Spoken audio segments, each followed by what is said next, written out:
तिरंगे की हर एक लहर वीरों का सम्मान है। हर सांस में बसता मेरा प्यारा हिंदुस्तान है। यही हमारा गौरव है, यही हमारा अभिमान है। आदरणीय प्रधानाचार्य महोदया, सम्मानित शिक्षकगण, माननीय अतिथिगण एवं मेरे प्रिय साथियों, आज मैं वंदिता अग्रवाल कक्षा 9वीं क की छात्रा आप सभी को स्वतंत्रता दिवस की हार्दिक शुभकामनाएं देती हूँ। आज स्वतंत्रता दिवस के इस पावन अवसर पर हम उन सभी ज्ञात और अज्ञात वीरों को नमन करते हैं जिन्होंने अपने त्याग, संघर्ष और बलिदान से हमें स्वतंत्र भारत का गौरवशाली वर्तमान दिया। किसी ने हंसते हंसते फांसी का फंदा चूम लिया, किसी ने वर्षों तक जेल की यातनाएं सही, तो किसी ने मातृभूमि की रक्षा के लिए अपना सर्वस्व अर्पित कर दिया। लेकिन साथियों, जरा सोचिए, क्या अंग्रेजों के पास हमसे कम हथियार थे? नहीं। क्या उनकी सेना हमसे छोटी थी? नहीं। फिर भी भारत जीता। क्यों? क्योंकि किसी भी साम्राज्य से बड़ी ताकत होती है एक जागृत राष्ट्र की एकता, सत्य और अटूट विश्वास।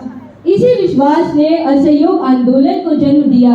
इसी विश्वास ने दांडी यात्रा को इतिहास बना दिया। इसी विश्वास ने सविनय अवज्ञा आंदोलन को जन जन का आंदोलन बना दिया और इसी विश्वास ने पूरे भारत को एक स्वर में पुकारने पर मजबूर कर दिया, अंग्रेजों भारत छोड़ो। इसी संघर्ष के दौरान नेताजी सुभाष चंद्र बोस का ओजस्वी आह्वान, तुम मुझे खून दो, मैं तुम्हें आजादी दूंगा, देश भर के युवाओं के लिए प्रेरणा का स्रोत बन गया।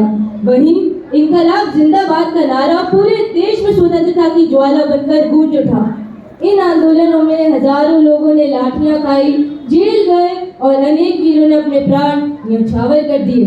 उन्होंने हमें सिखाया कि हमें अहिंसा के खिलाफ लड़ना नहीं है, पर सत्य और अहिंसा का मार्ग भी नहीं छोड़ना है। साथियों, आज हमारा भारत स्वतंत्र है।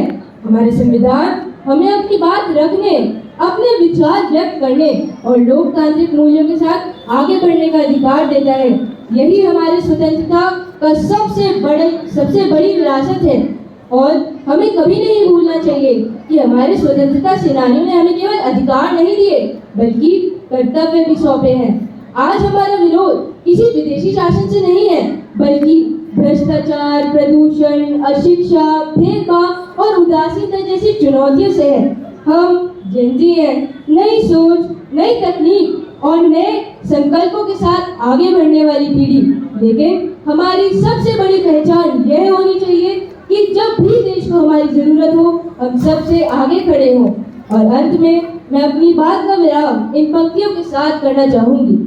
चलो ऐसा भारत गढ़ें जिस पर हर शहीद को मान हो, चलो ऐसा भारत गढ़ें जिस पर हर शहीद को मान हो, हर दिल में तिरंगा बसता हो, हर कर्म में हिंदुस्तान हो। सत्य, अहिंसा, सेवा से हम इतिहास नया लिख जाए, भारत माँ की शान रहे, हम ऐसे नागरिक कहलाए, हम ऐसे नागरिक कहलाए। आइए पूरे जोश के साथ मेरे साथ बोलिए, भारत